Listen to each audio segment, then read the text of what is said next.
माता कैकेयी और पिता दशरथ की आज्ञा के अनुसार राम, सीता और लक्ष्मण तीनों ने वन के लिए प्रस्थान किया। सर्दी, गर्मी तथा वर्षा को सहते हुए वनों तथा पहाड़ों को पार करते हुए वे कुछ समय के बाद गोदावरी नदी के तट पर पहुँचे। वहाँ पंचवटी की शोभा देखकर सीता मुग्ध हो गईं। चारों ओर फल फूलों से लदे घने वृक्ष थे। पास ही निर्मल जलधारा बह रही थी। पक्षी कलरव कर रहे थे। प्रकृति का ऐसा सुंदर दृश्य देखकर उनका मन खुश हो गया। तीनों ने मिलकर वहाँ एक पर्ण कुटी बनाई और उसमें रहने लगे।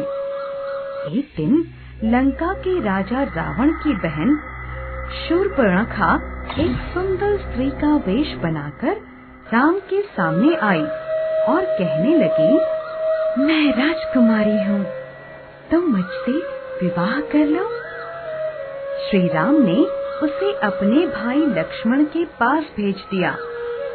लक्ष्मण समझ गए कि यह राक्षसी है। उन्होंने उसे टालने की बहुत कोशिश की। जब किसी भी तरह वह न टली, तो लक्ष्मण ने उसके नाक कान काट लिए। नाक कान कटते ही उसने भयानक राक्षसी का रूप धारण कर लिया और चीखती चिल्लाती अपने भाई रावण के पास भागी।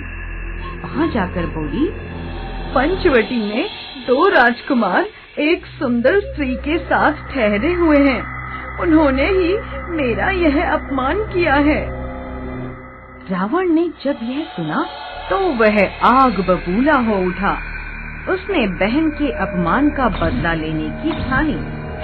वह अपने मामा मारीच के पास गया और बोला, मामा जी, हमें शूर्पणखा के अपमान का बदला लेना है।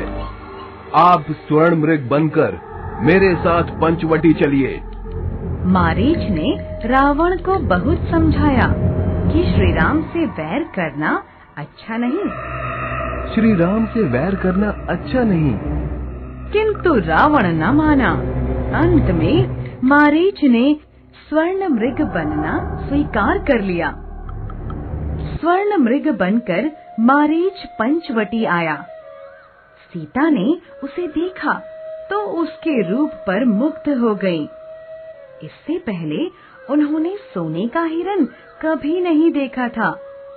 उन्होंने राम से कहा, देखिए, यह स्वर्ण मृग कितना सुंदर है। जैसे भी हो, आप इसे मेरे लिए ले आइए। राम ने सीता की रक्षा का भार लक्ष्मण को सौंपा और धनुष बाण लेकर हिरन के पीछे चल पड़े। हिरन चौकड़ी भरता हुआ राम को बहुत दूर ले गया। जब वह पकड़ में नहीं आया तो राम ने बाण छोड़ा। बाण लगते ही हिरन, हे लक्ष्मण, हे लक्ष्मण, कहकर धरती पर गिर पड़ा। यह मारीच की चाल थी ताकि लक्ष्मण मदद के लिए आएं और रावण सीता को चुरा ले। यह करुण आवाज सीता ने जब सुनी तो लक्ष्मण को राम की सहायता के लिए जाने का आदेश दिया। जाने से पहले लक्ष्मण ने मंत्र पढ़कर कुटी के चारों ओर अपने बाण से एक रेखा खींच दी।